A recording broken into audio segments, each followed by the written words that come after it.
Work is underway in Dawson City, Yukon to create a land use plan. The Hwëch'in First Nation and Yukon government are collaborating on how the region should be co-managed. And as Chris MacIntyre reports, they hope to reach a big milestone this spring.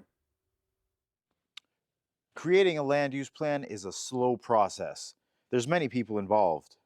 In the Dawson City region, this plan will lay the groundwork for how roughly 10% of the Yukon's landmass will be co-managed by the Indigenous government here and the territorial government. The Hwëch'in Land Claims Agreement includes the right for Indigenous government to have a say in how public resources are managed within their traditional territory, and there's already a draft plan for that.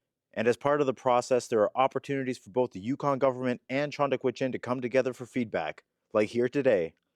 The Hwëch'in are recommending more rules around protecting salmon and caribou habitats and populations. There's also discussion from the First Nation about wanting more protection for undisturbed wetlands and stricter regulations and collaboration when it comes to sustainable development in the region.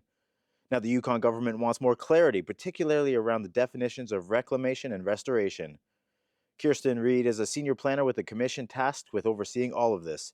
She says the recommendations from both sides will now be reviewed. The parties have definitely aligned on a lot of things, but there's definitely some issues where they're far apart on what they would like to see. And so the Commission certainly have their work cut out for them. They've got a lot of meetings in the next several months. And yeah, they got a big challenge ahead of them. And their staff will be working with them to figure out what the best option is for the final recommended plan.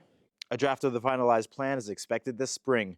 The Commission hopes to have it done by April before the mining and tourism sector starts their season. Chris MacIntyre, CBC News, Dawson City.